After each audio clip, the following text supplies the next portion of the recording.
At 4, let's do offer review and look at the store. But before we got to get in, next week we got a bunch of events starting, and I got a big shout out to Brotherhood of the Storm presents Stormwatch. A couple things to keep in mind. Save gold for a gold spending event that starts on the 20th. Rip gold! I already spent all my gold getting my... A lot of people are feeling like they already spent all their gold, you know, whether upgrading minions or upgrading Archangel, but it is what it is. So save gold for gold spending event starting on the 20th. Then there's save Blitz refreshes for a Blitz event that starts on the 20th. Save campaign energy for mail for energy spending event that starts on the 20th. And save ISO 8 refreshes for coordinated start that starts the 23rd. Now, there is an issue with an event coming up. Progeny of the Apocalypse, Nemesis campaign, Urge Starley. Big shout out to Diamond Dan Maverick. Keep in mind, the Nemesis event campaign that is slated to start at game reset on 12:19 timer in the game, not like 12:20 in the blog states. So the game, it's two things are wrong. The event is supposed to start on December 20th at 1 o'clock, but it looks like in game, if you look at right now, it's actually supposed to start in 23 hours, which means that it's going to start on the 19th at 4 o'clock. So if you do that, here's the problem is that if this event starts early, you don't want to open any of the orbs because the event orb opening milestone event will start the following day. So if this goes through wrong and starts early, please do not open the orbs. Wait for the orb opening event to start on the 20th. I suspect that they're going to change this and it'll get reversed and it'll start at the correct time. It should be starting on Tuesday rather than Monday. Also, a lot of controversy about the event campaign orb drop rates. Now they've messed with this quite a bit. So originally,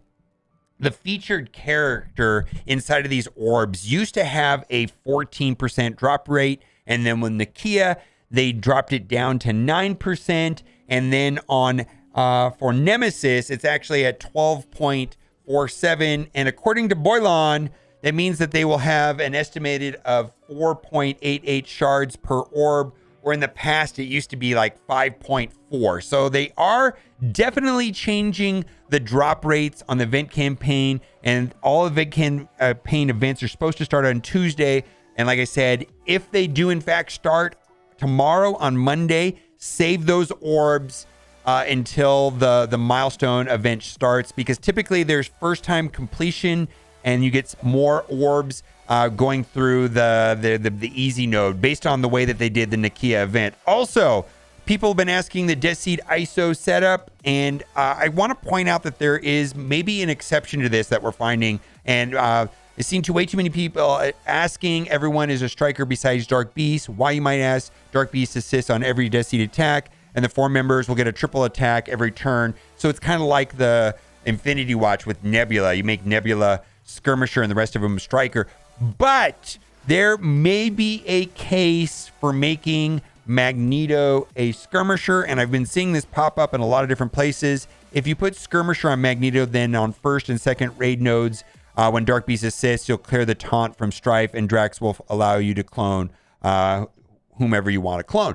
Now, I don't know if that matters too much in raids because it feels like we're just crushing it in raids and we can just run over it very quickly. But this might make a difference in Cosmic Crucible War with pre-taunting tanks, and having Magneto as a skirmisher might clear that taunt. Just a thought, this might be a viable thing, but for me right now, I'm doing this. I'm doing Striker on everyone besides Dark Beast. And then just a quick question right here. What reworks would you like to see in 2023 Secret Avengers?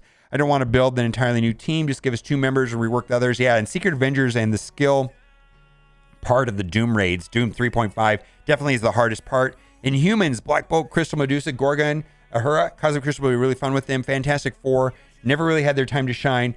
Add Psylord to make them your Apex War team. Would you like to see reworked or added to existing teams? And I'm just going to call out Guardians. And I feel like Guardians will see some sort of rework, and, probably alongside of theatrical releases. So for me, I think I would like to see Guardians. Now, let's get into offer review. We've got a couple different offers.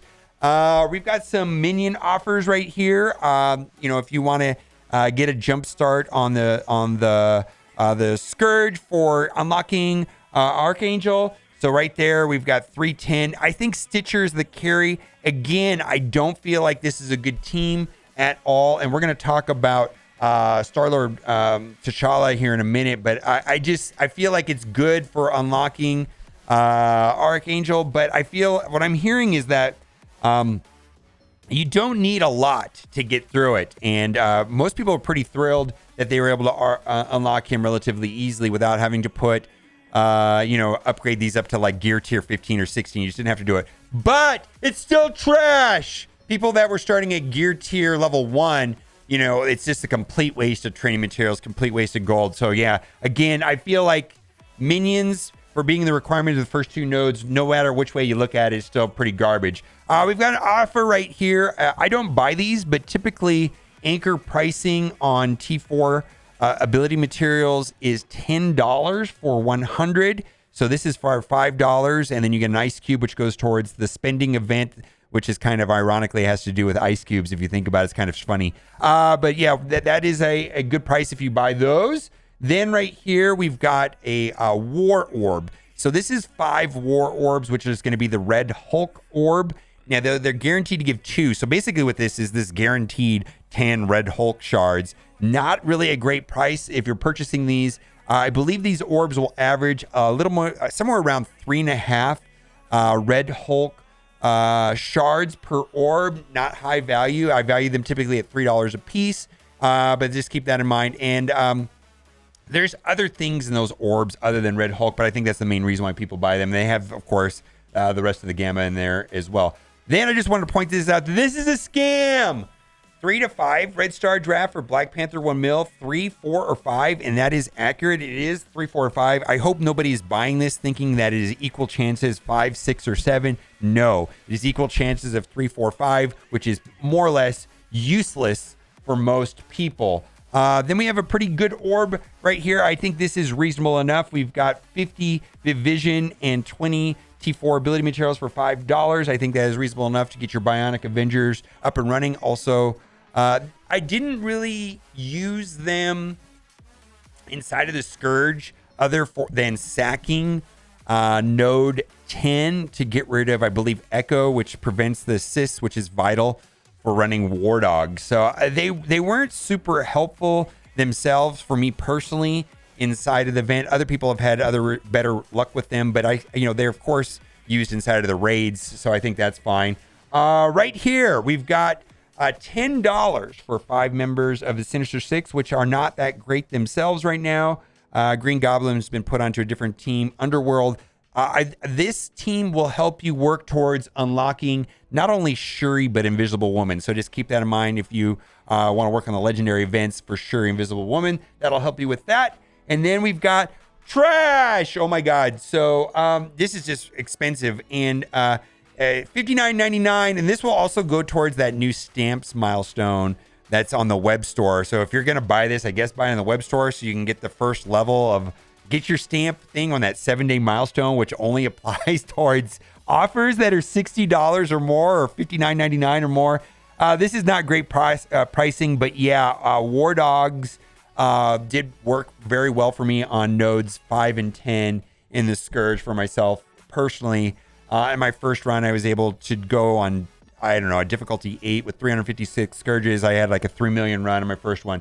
Also, Leader of the Ravagers. Now, I don't recommend this team for war offense. I know a lot of people are upgrading Ravagers right now to get through the Scourge event, but in reality, if I look at it from like a war offense perspective, Ravagers are not great. They're like my 13th best war offense team. And so not only do I have 10 defensive teams that I work on before them, and I have 12 offensive teams, a total of 22 teams times 5 characters that are more important in war than Star-Lord, T'Challa, and the Ravagers. I'm just saying, I don't think it's great. I'm not recommending people upgrade them. And then lastly, we've got Deathpool right here, 50 character shards for $5, which is pretty useful for yourself. Now, guess what time it is? That's right. It is time for the giveaway. I really hope you liked today's video today, because if you did, you are in luck. For every single person that likes this video, you will be getting for free